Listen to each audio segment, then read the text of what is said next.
정치인 김동연의 지난 77일. 스스로 한 줄 평을 해본다면 네. 어떻게 말씀해 주시겠습니까? 럭키 세븐 이 두 개나 겹쳤네요. 럭키 77일이니까요. 세븐. 네. 네. 즐겁고 보람 있게 지냈습니다. 아, 그러셨어요? 네. 그 대한민국 미래를 새롭게 건설하고 바꿔보려는 그런 비전으로 네. 뭐 바쁘긴 했지만 네. 또 힘이 안 든 건 아니지만 보람 있고 즐겁게 지냈습니다. 알겠습니다. 보람 있고 즐겁게 지내셨다고 네. 하셨는데 문재인 정부 첫 번째 경제부총리에서 물러난 시점이 2018년 12월이에요. 12월. 12월. 예, 12월에. 그리고 지금 2021년까지 그 사이에 3년이 그렇습니다. 있었습니다. 만 3년 돼갑니다. 네. 잘 모르시는 분들을 위해서 그 기간을 어떻게 보내셨나요? 아, 3년 동안? 네. 저는 경제부총리를 그만두고는 네. 한 2년 6개월은 전국 지방을 많이 다니면서 예. 많은 분들을 만났습니다. 농민, 어민, 또 청소년, 청년, 자영업자, 취준생, 대학생. 그래서 한 2년 6개월은 전국 거의 방방곡곡을 예. 다니면서 많이 다니셨죠? 예, 예. 사람들 만나고 또 삶의 현장을 봤고 또 제가 34년 공직 생활에 대한 성찰도 해보고 그리고 한 1년 그리고 한 2년 가까이는 네. 제가 비영리 사단법인을 만들었습니다. 네. 네, 이름 유쾌한 소개해 발라. 주시죠. 유쾌한 발라. 네, 맞습니다. 그래서 우리 그 어려운 청년들 또는 사회적 벤처 기업들 또는 농민, 어민들과 함께하는 혁신 그런 식으로 봉사활동을 한 2년 하다가 우리 신 기자 말씀하신 것처럼 한 3개월 전에 이제 정치에 이제 입문하게 됐습니다. 네, 사실 그 대선이 가까워지면서 김동연 등판론에 관심을 가지는 기자들이 굉장히 많았었습니다. 네, 그렇습니다. 그리고 이런 질문도 많이 받으셨죠? 어디로 가실 겁니까? 어느 정당으로 가실 겁니까? 네, 실제로 맞습니다. 양쪽에서 러브콜도 많이 받으셨죠? 많이 받았습니다. 지금도 오고 있습니까? 간접적으로 오고 있습니다.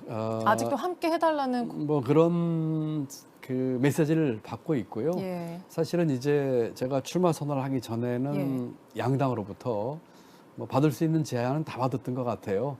총선, 또 지난번 서울시장 보궐선거, 그리고 또 경선, 대선 경선에 들어와 달라고 하는 것, 또 뭐 총리 제의 네. 이런 거 받았습니다만은 전부 다 거절을 했고요. 네. 왜냐하면 지금 우리 시장 가면은 붕어빵 장수가 있는데 네.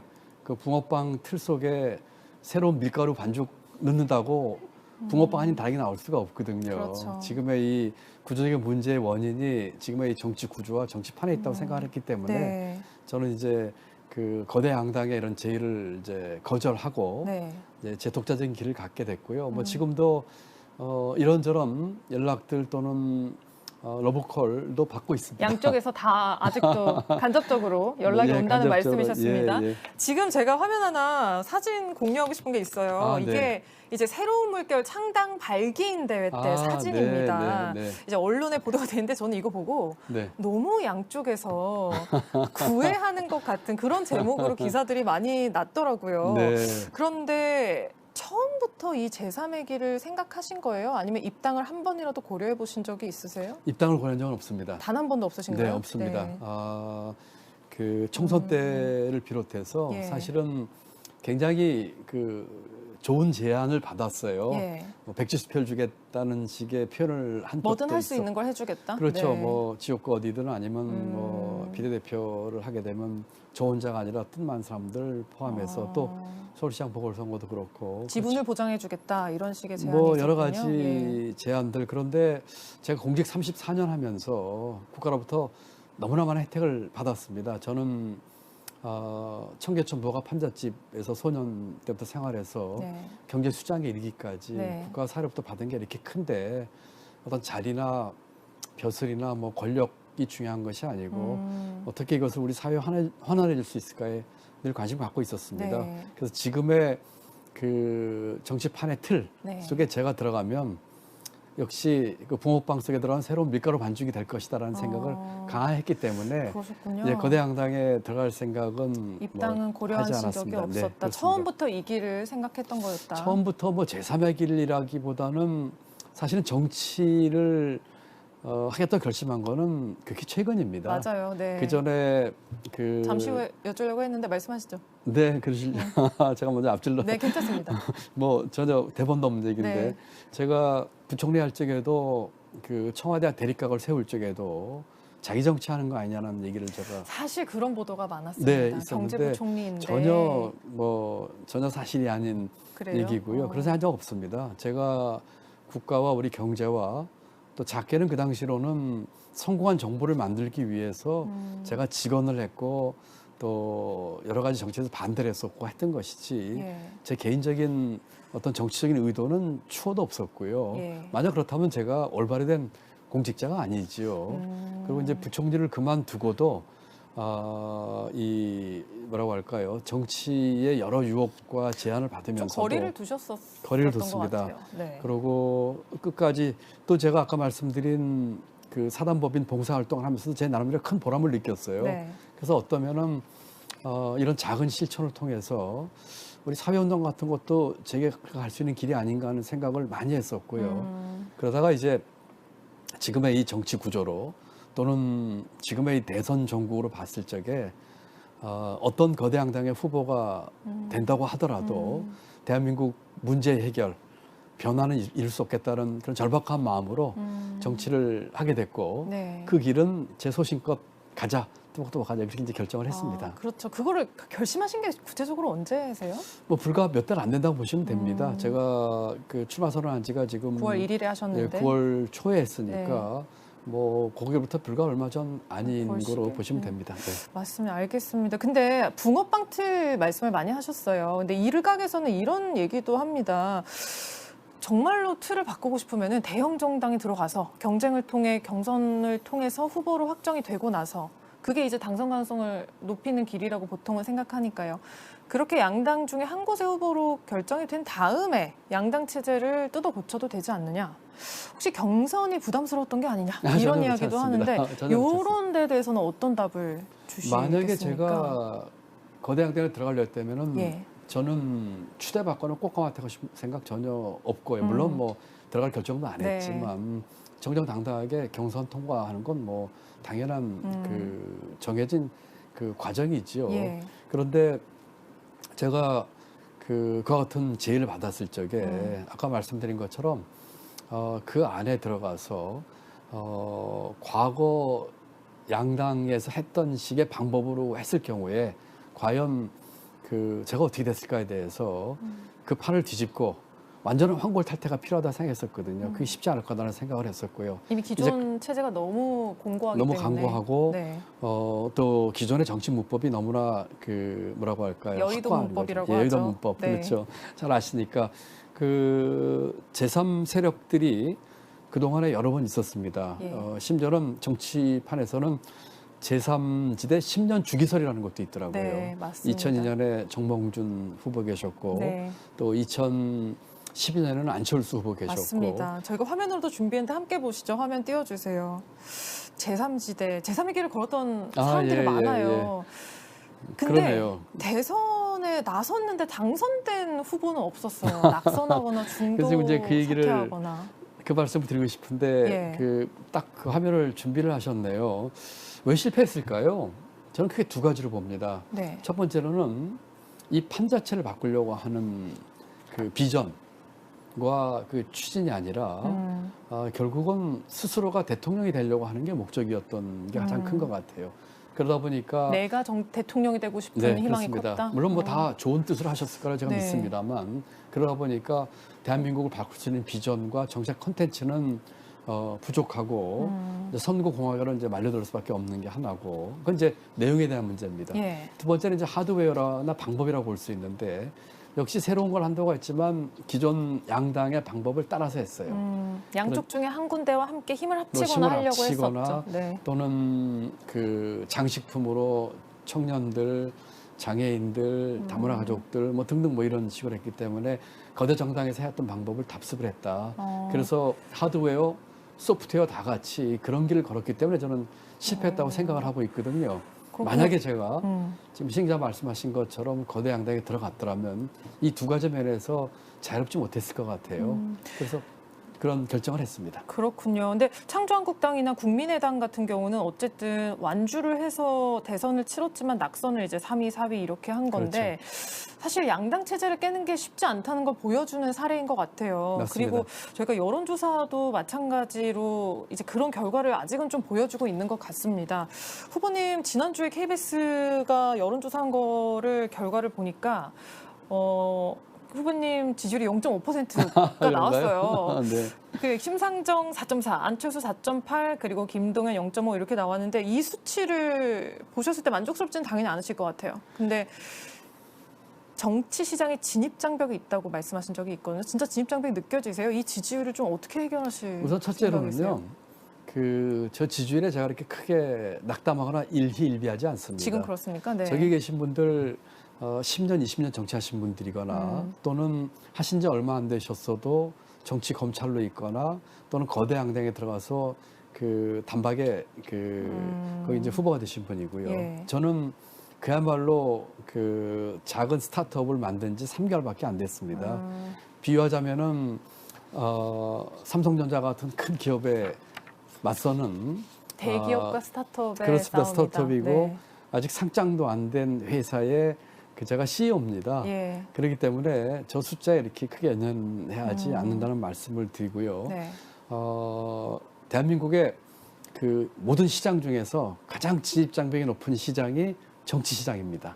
왜냐하면 강고한 양당 구조가 있기 때문이죠. 시장에서 물건을 팝니다.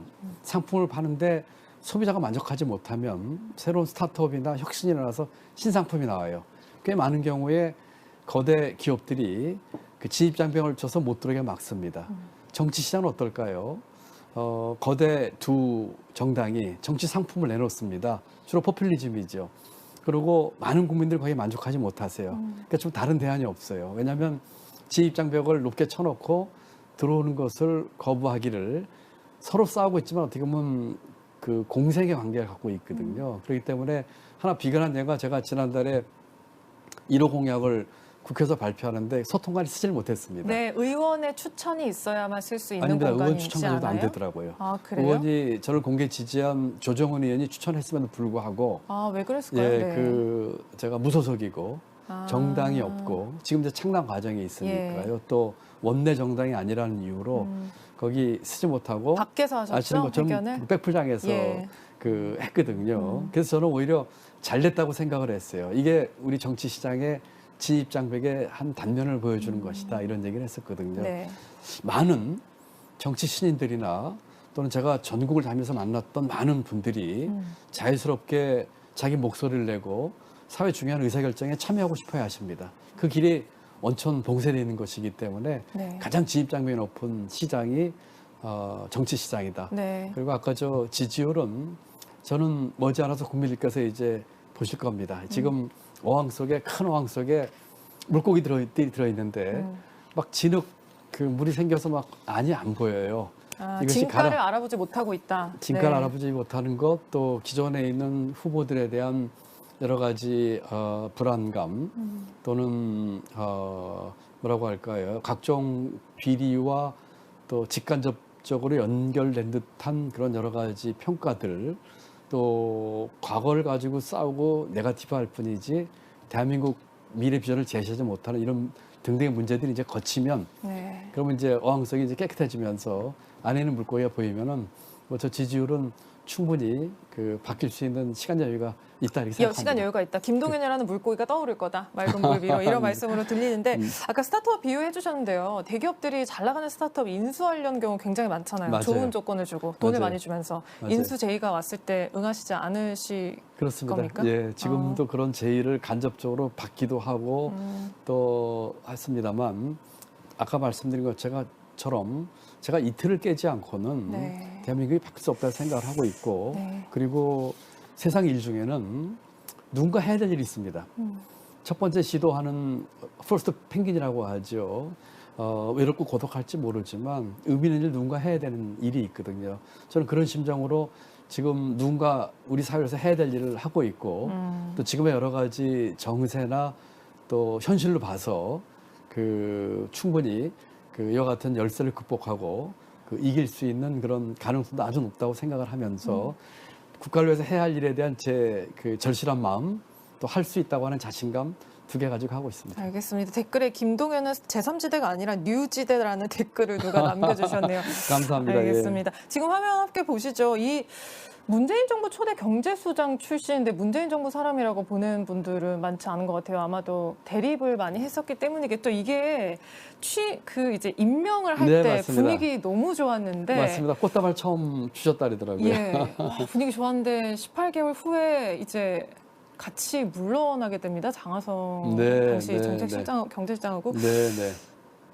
아마 하시고 싶은 얘기가 많으실 것 같은데 문재인 정부 지난 5년을 봤을 때 가장 잘못한 정책이 있다면 뭘 꼽으시겠습니까? 경제 정책으로 얘기를 하자면 예. 저하고 제 재임이 1년 6개월 하루입니다. 하루 음. 동안에 그 큰 정책에서 대립을 많이 봤어요. 소득주도 성장 예, 관련해서 소득주도 성장, 기본적으로 많이 최저임금 대립하셨고. 인상, 근로시간 단축, 부동산 대책, 네. 또 등등 있었는데 저는 그 1년 6개월 제가 재임 중에 경제 운영에 대해서는 저도 책임이 있다고 생각을 하고 있습니다. 본인도 공동 책임이 있다. 물론이죠. 네. 그 의사결정을 제 뜻대로 하지 않은 것들이 많아서 안타깝고 만약에 제 주장대로 최저임금의 인상을 조금 더 완만하게 하면서 시장과의 수용성을 맞췄다든지 네. 근로시간 단축을 신축적으로 했다든지 부동산 대책에서 공급 대책을 추가했다든지 또 제가 주장했던 혁신 성장을 받아들였더라면은 대한민국 경제는 완전히 달라졌을 거예요. 그래서 그 의사결정 과정에서의 아쉬움은 제가 많이 있지만 예. 어쨌든 제가 그 당시에 경제 수장이었기 때문에 1년 6개월의 경제 운영에 대해서는 제가 책임을 느끼고 있고요. 다만 그 기간 중에 3% 성장 복귀했고 1인당 국민소득 3만 불 달성했고 여러 가지 좋은 그 외국 그 변수들 다 관리하는 좋은 일이 있었고 문재인 정부 첫 1년 6개월간 그렇습니다. 경제 지표가 괜찮았다, 좋았다는 괜찮았습니다. 말씀이셨습니다. 예. 다만 그 고용과 소득 분배에서 제가 좀 아쉬움은 있고 부동산 가격도 이렇게 많이 오르지 않았습니다. 제가 그만두고 한 1년 뒤부터 이제 급격하게 올렸죠. 내가 떠난 다음에 부동산이 오르기 시작했다는 말씀이신데 제가 그건 있을 정책 적에도 실패의 결과로 보시는 건가요? 저는 그렇게 봅니다. 예. 그때의 그 규제 일변도의 정책뿐만 아니라 공급 확대에 대한 얘기도 했었고요. 또 여러 가지 조세 정책에 대해서도 이견이 좀 있었기 때문에 만약에 제가 얘기한 대로 했더라면은 좀 완전히 다른 결과가 나왔을 거다 하는 얘기를 하고요. 그럼 지난 한 4년여를 되돌아보면은 개인적으로 저보고 어떤 게 가장 마음에 걸렸냐 이렇게 얘기를 한다면은 경제 정책 결정 과정에서의 이 정치 이념화가 들어간 부분에 대한 거라고 저는 생각을 합니다. 좀 구체적으로 설명해 예를 들면 주신다면. 이제 최저임금의 급격한 인상 같은 것은 아주 최저임금 인상은 좋은 가치예요. 네. 그런데 이 급격한 인상을 통해서 2년 동안 30%를 올렸거든요. 이와 같은 것들은 그 어떤 그 정치 이념화가 일부 들어갔다고 볼 수 있겠고요. 그게 경제 논리가 아니라 어떤 이념적인 그런 결정이라고 보시는 것에 건가요? 대한 그 의혹이 앞섰던 것이지요. 왜냐하면은 그 최저임금을 급속하게 올리게 되면은 예. 제가 가장 우려했던 것은 고용의 조정이 있고 고용의 감소가 있을 수 있다는 부분인데 그 부분에 대해서 동의하지 않았어요. 그리고 30%씩 그 최저임금이 올라가다 보니까 자영업자나 소상공인이나 중소기업자들이 너무나 힘들어했고 네. 그것이 결국은 고용의 그 감소로 나타났습니다. 일자리가 줄어들었다는 일자리 말씀. 줄어 나타났고 부동산 대책도 상당히 그 정책 이념화가 들어갔죠. 투기 억제 거기에 대한 그 일변도로 나섰고 이 공급 확대에 대해서라든지 또는 이 시장 원리를 그 도외시하는 그런 그 일련의 정책들도 있었고요. 이런 식으로 그 경제 정책에서 그 정치 이념화된 것들이 포함된 것들이 저는 가장 안타까운 일이었다고 생각합니다. 경제 논리만으로 판단하지 않았다는 게 후보님 지금 주장이신데 그렇다면은 이렇게도 질문 드릴 수 있을 것 같습니다. 반대로 이 차기 정부가 누가 되든 후보님이 당선되시든 누가 되든 차기 정부가 계승할 만한 이번 정부 정책은 뭐라고 보세요? 글쎄요, 지금 경제 정책으로 국한돼서 뭐 여러 가지 정책으로 다 여러고요. 괜찮습니다. 글쎄 대북 정책에 있어서의 그 여러 가지 그 평화나 네. 또는 그 관계를 개선했던 노력 같은 것들은 비교적 그 다음 정부에서 개선을 한다고 생각을 합니다. 다만 네. 그 북한 위주의 또는 남북 그 정책에 그 너무 이렇게 천착하다 보니까 다른 대외 관계, 뭐 한일 관계라든지 또 미중 간에 있어 우리 역할 이런 데서 이제 좀 그 뭐라고 할까요? 잘못한 부분은 있지만 적어도 북한과의 관계에 있어서의 개선과 평화 이런 부분은 우리가 같이 한번 이어서 해야 될 정책이라고 생각을 합니다. 경제 쪽으로는 꼽아주시진 않네요. 경제 경제 정책에는. 쪽은 이렇습니다. 경제 쪽은 어떤 정책이 좋고 나쁘고를 따지기 전에 예. 두 가지를 봐야 된다고 생각합니다. 그 정책을 하려고 하는 또는 추구하려고 하는 가치와 철학이 먼저가 중요합니다. 똑같은 정책이었어도 저 정책을 왜 할까 하는 것은 철학과 가치에 대한 질문이에요. 최저임금 인상을 하려고 하는데 어떤 그 이유로 하느냐 하는 것에 대한 그 철학을 갖고 있는 게 중요합니다. 많은 후보들이 정책을 내세우지만 어떤 지향점, 대한민국 미래에 대한 지향점이 철학이 가장 중요하고요. 두 번째는 그 정책을 실천에 옮기면서 문제를 해결할 수 있는 어떤 일머리가 중요합니다. 예. 아무리 일을 좋은 잘하는 얘기- 게 중요하다. 그렇습니다. 제대로 아무리- 집행하는 게 중요하다. 그렇습니다. 그거를 잘못하게 되면 이름 좋은 정책도 왜곡되거나 잘못된 효과를 가져오는 경우를 우리가 너무 많이 봐왔거든요. 네. 그래서 그런 철학과 일머리가 대단히 중요하다. 그리고 지금 남아있는 후보들은 그런 점에 있어서 쉽지 않을 거다 하는 만족스러운 생각을 합니다. 점수를 줄 수 네. 없다. 알겠습니다. 공직 생활을 굉장히 오래 하셨어요. 그래서 직접 일해본 대통령이 4명이라고 그런 보도가 있었습니다. 노무현, 이명박, 박근혜, 문재인. 딱딱한 얘기로 가니까 중간에 잠깐 쉬어가는 질문으로 이 4분 중에 저희가 화면 준비했는데 이 4명의 전직 대통령 한 분은 현직이죠. 4명의 대통령 중에 가장 나랑 일하는 스타일이 잘 맞았던 대통령을 꼽아본다면 저는 네 분이 누구일까요? 아니라 6분 제가 그렇죠, 사실은. YS 네. 김영삼 대통령하고 DJ 대통령 때 다 청와대 근무했습니다. 그때도 청와대 계셨어요? 청와대 있었습니다. 그럼 그 6분으로 여섯 확장해 분을 보겠습니다. 물론 뭐 그때 청와대 있을 땐 제가 그 약간- 과장 때고 네. 국장 때였기 때문에 뭐 정무직은 아니었습니다만 그리고 문재인 정부 사람 얘기를 하지만 사실은 제가 이번 정부와 전 정부 전전 정부에 걸쳐서 정무직을 했어요. 예. 그러니까 박근혜 정부 때 차관을 했고 이명박 정부 때 장관을 했고 이번 정부 부총리를 했기 때문에 그런 어느 정부의 사람 또는 이념 논리로 하는 것은 관료에게 맞는 일이 아니라고 생각을 합니다. 글쎄요, 네 분 다 장단점이 있겠죠. 그래도 일하는 스타일이 나랑 굳이- 제일 맞는다. 저는 노무현 대통령을 꼽고 싶습니다. 아, 그러세요? 예, 어떤 왜냐하면 면에서 그러세요? 노 대통령 때는 제가 그 비전 2030이라고 하는 보고서를 만들었고요. 예. 대한민국 그 25년을 내다보는 비전을 만들었고 정책의 변화를 주장했고 그리고 그 25년 동안에 그 같은 정책을 완성하는 재정 계획까지 다 만들었는데 노무현 대통령께서 대통령 재임 중에 봤던 보고서 중에 가장 훌륭한 보고서라고 칭찬해 주시면서 우리 앞날에 대한 것들 나중에 이제 노 대통령의 이 진보의 미래라는 책을 보면 거기에서 많은 고민을 하고 계세요.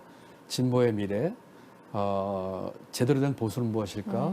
시장과 정부의 역할은 무엇일까? 이런 걸 봤을 적에 그 질문에 대해서 가장 비교적 맞는 답을 제시한 게 저는 비전 2030 보고서였다고 그러세요? 생각을 네. 합니다. 실제로 제가 아주대 총장하고 있을 적에 제가 부총리 제외해서 제가 처음에 거절했었거든요. 제가 다시 공직에 나서고 싶지 않다고 말씀을 드렸는데 재차 저한테 연락 오기를 그 당시 노무현 대통령 때 만든 비전 2030 보고서가 우리 캠프에서 거의 바이블이었는데 그 저자가 그 김 총장인데 이거를 실천에 옮기는 일을 해야 되지 않겠냐는 얘기에 제가 그 생각을 바꿔서 부총리로 들어갔었거든요. 그렇기 네. 때문에 아마도 노무현 대통령의 그런 비전과 생각과 그나마 상대적으로 더 맞지 않았을까 생각을 해봅니다. 합치하십니까? 노무현 전 그렇다고 저는 생각을 대통령의 합니다. 네. 그 노무현 전 대통령의 경제 철학과 좀 합치하신다는 뭐 다 맞는다고 볼 수는 없겠지만 네. 그분이 가졌던 고민에 대해서 나중에 유작이나 이런 걸 쭉 보면서 네. 사실은 제가 한 서너 달 전에 책을 한 권 썼습니다만 노 대통령이 진보의 미래라는 책에서 수많은 질문을 던지셨어요. 네. 그 답에 저는 제 책을 쓰면서 제가 2년 3개월 동안 제가 직접 다 썼는데 어떤 분은 그 질문에 대한 답을 내가 하고 있는 건 아닐까 하는 생각이 노 들 전 정도였습니다. 대통령이 제시했던 질문에 대한 답을 네, 찾아가는 과정이 그게 최근에 아니었을까. 물론 처음부터 그런 목적은 아니었는데 쓰다가 그런 보니까 생각이 드셨다는 거죠? 그런 생각이 들었습니다. 그렇군요. 알겠습니다. 네. 그런 쪽으로 또 말씀을 해주시니까 지금 댓글도 방송에서 처음 하는 얘기입니다. 예, 댓글에서도 노무현 대통령을 꼽다니 의외입니다라는 댓글도 있고 네. 노 대통령 그립다 이런 댓글도 지금 올라오고 네, 있습니다. 네, 이제는 정책 얘기를 좀 해보겠습니다. 그러시죠, 저희한테 5분 정도 남아 있는데요. 네, 네. 속도감 있게 진행해보죠. 오늘 오전에 교육 공약 발표하셨어요. 그렇습니다. 1호 공약이 공무원 개혁이었고 네. 2호 공약이 이제 지방 균형 발전이었는데 교육 공약 핵심만 살펴보면 이겁니다. 화면에 띄울게요. 학생부 종합전형 폐지하고 수시는 내신 중심으로 단순화하고 수능을 2번 해서 고득점만 반영한다. 이 수능 2번 치는 건 예전에도 있었는데 그중에 하나만 이제 잘 본 거 반영해서 그렇습니다. 한 번의 기회는 주겠다는 겁니다. 한 번 그렇습니다. 실패할 기회를. 그리고 서울대 학부 지방으로 보내고 국립대는 통폐합한다 등등의 대책을 발표하셨는데요. 저는 여기에 대해서 두 가지 질문 드릴 수 있을 것 같아요. 일단 사립대 입시 자율화가 여기 포함되어 있는데 이거는 강남 8학군 학생한테 유리한 게 아닌가. 대학들이 어려운 시험 문제를 낼 때는 선행학습한 학생한테 유리한 게 아닌가 하는 생각이 들더라고요. 어떤 답 주시겠습니까? 지금 이제 저 내용이 굉장히 단편적으로만 나와 있어서 예.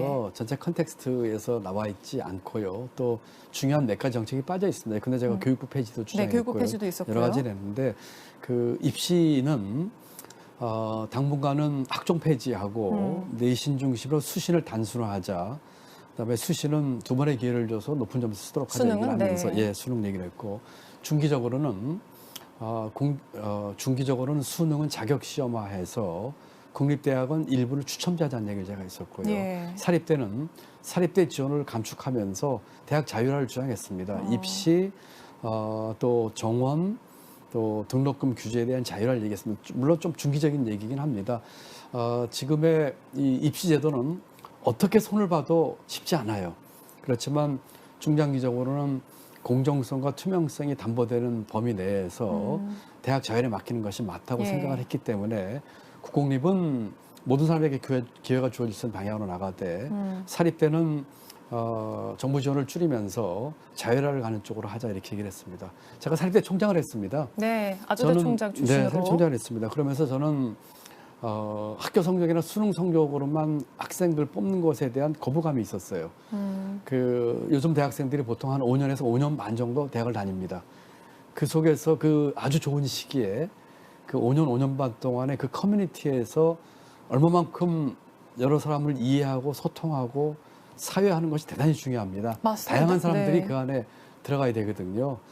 지역도 다양해야 되고 소득계층도 다양해야 되고 비장애인과 장애인도 같이 있어야 되고 다양성을 좀 다양성을 높이시겠다는 높이는 거죠. 그런 쪽으로 네. 해야 되고 다만 그런 점에 있어서 이제 많은 국민들이 우려하시는 사립대가 혹시 그 불공정 내지는 불투명하는 부분에 대한 관리만 잘할 수 있다면은 그와 같은 것만 잘 보완책을 만들 수 있다면 중기적으로 저는 그렇게 가야 된다고 이번에 주장했습니다. 사교육을 더 이렇게 강화시키지 않아도 되는 방향으로 할 수 있다. 예, 그리고 그렇습니다. 국립대 추첨 말씀하셨잖아요. 이게 서울대도 추첨으로 들어갈 수 있다는 건가 하는 생각이 드는데 그거 짧게 설명을 좀 해주시죠. 네, 그 국립대학의 교육 목표가 무엇일까요? 저는 서울대학교 학부의 지방 이전을 얘기했었고요. 예. 지방 거점 국립대학을 대폭 육성하자는 얘기를 했습니다. 그러면서 국립대학에 대한 고통 분담도 얘기를 했어요. 일부 통폐합하자, 예. 학과 조정하자, 그 다음에 특성화하자는 얘기를 하면서 국립대 정원 중에 일부를 추첨하는 것을 장기적으로 검토하자 얘기를 했는데 왜냐하면 그것은 능력주의의 외피를 쓴 세습주의가 워낙에 만연돼 있기 때문에 있어서는. 그래서 그와 같은 것들을 그 어느 정도 기간 동안은 해소하는 특단의 조치로서 그 국립대학 정원 중에 일부는 추첨을 하겠다. 중기적으로 검토하자는 얘기를 했습니다. 서울대도 포함입니까? 물론입니다. 이 부분은 근데 그게 공정의 문제로 또 약간 갈 수도 있을 것 같은데 거기에 대한 보완책도 다 마련을 하신다는 말씀이시고요. 물론입니다. 예, 마이클 샌델이 공정하다는 착각에서 예. 지금의 미국 사회의 이 세습주의에 대한 해결책으로 아이비리그 추첨제를 얘기를 했는데 네. 비슷한 얘기입니다. 그렇지만 또 그 수월성과 또 공부 열심히 한 학생들에 대한 보상도 같이 따라야 되기 때문에 적절하게 함께 조화를 하면서 일부는 수능에서 예컨대 어느 정도의 점수를 넘는 수학 능력이 있다고 평가를 하면은 뭐 그중에 일부는 저는 추천배를 도입하는 것을 장기적으로 검토할 만하다고 생각합니다. 이 부분은 10대 학생들이 굉장히 관심을 가지고 학부모들이 볼 것 같기는 합니다. 이제 짧게 두 가지 질문만 더 드리겠는데요. 지금 김동연 후보도 어쨌든 엘리트 관료 출신이다. 그래서 2030을 과연 그 어려움을 이해하겠느냐라는 의견이 댓글이 몇 개 있었어요. 포털에. 네. 자, 이런 답에 대해서 한 줄로 아니다라고 말씀을 어떻게 해주시겠습니까? 잘 이해 못할 겁니다. 저는 인정하십니까? 네, 저는 그 젊은 시절 굉장히 고생했습니다. 어렵게 살았습니다. 네, 판잣집에 살았고 천막에 살았는데 네. 지금 청년들이 제가 청년 시절보다 더 어려워요. 그렇기 때문에 기성세대 저를 포함해서 잘 이해 못할 겁니다. 예. 그리고 더 큰 문제는 우리가 한 가지 공통된 답을 요구를 하지만 2030 시대 젊은이들, 청년들, 여성들, 남성들 다 다른 답을 제시하고 있어요. 네. 기성세대가 2030이라는 틀을 제시하면서 하는 그 자체를 깨진다고 생각을 하고 하나로 뭉뚱그려서는 안 된다. 그렇습니다. 네. 거기다 이해를 해야 됩니다. 기성세대는 거기에 대해서 굉장히 익숙하지 않죠. 제가 총장하면서도 그걸 이해하기 위해서 청년의 바다에 빠져보겠다고 노력을 했습니다만 그 바닥까지 이제 이해할 수 있겠습니까? 노력하고 있을 뿐이지요. 또 하나는 그와 같은 2030 또는 젠더 갈등 이런 문제가 있는 게 분명하지만은 문제는 지금의 정치권이 그런 것들을 정치적으로 이용한다는 것이 이용하고 있다. 큰 문제라고 생각합니다. 그래서 어떤 특정 연령층의 남성은 뭐 어디, 여성은 어디 그래가지고 부추기고 거기에 맞는 정책 내면서 좋아하고 하는 정치권의 이와 같은 어떤 작태 에 대해서 우선 기성 정치부터 반성을 해야 된다는 생각을 합니다. 계속 반성하시겠다. 아는 네. 척하지 않겠다는 의미로 네, 이해됩니다. 네. 알겠습니다. 이제 마무리할 텐데요. 마지막으로 이제 요 화면 한번 보시고 마무리하겠습니다. 함께 보여주시죠. 이날 기억나세요? 예, 제가 넥타이를 보니까 기억이 납니다. KBS 뉴스에도 나오셨더라고요. 찾아보니까요. 맞습니다. 2013년 10월 10일입니다. 네. 10월 9일에 첫째 아드님 장례가 있었는데 이걸 두고 이제 김동연 부총리 너무 워커홀릭이다. 저렇게까지 할 필요 있느냐라고 얘기를 하니까 아들이 아빠의 공직 수행을 자랑스러워했기 때문이다. 워커홀릭이라는 얘기는 정말 듣고 싶지 않다라고 말씀하셨습니다. 지금 신당 소속으로 대선에 나서고 계세요. 지지율이 높진 않고 어려운 길입니다. 이거를 아드님이 옆에서 만약에 보고 있다면은 아버지에게 어떤 이야기 해줬을 거라고 생각하세요? 응원해줬을까요? 아니면 아빠 왜 정치를 하려고 해? 라고 했을까요? 예, 응원해줬을 겁니다. 제가 저 화면을 기억하는 이유는요, 저 넥타이 때문입니다. 네. 저 전날 저희 집 큰애 발인을 했고요. 그 3일 전에 저희 집 큰애가 세상을 떴습니다. 원전 비리, 제가 그때 국무조정실장 장관급이었고요. 원전 비리 제가 대책위원장이었었고요. 산업정보에서 발표해달라고 했었고요.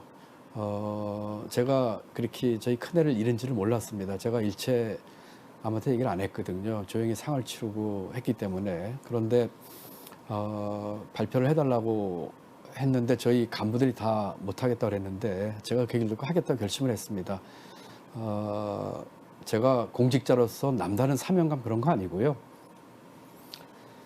저희 큰애가 있었더라면 저희 큰애는 제가 공직하는 거를 자랑스러워했고 있었더라면은 틀림없이 저한테 그렇게 얘기를 했을 겁니다.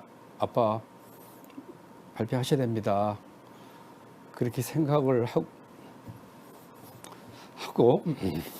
제가 발표를 했어요. 이를 악물고 했습니다. 어떤 분이 저게 제 기억이 맞다면 KBS 뉴스라인인가 하는 밤 11시 넘어가는 프로였을 겁니다. 발표한 그날이었는데 어떤 분이 저걸 보시고 저한테 문자를 보냈어요.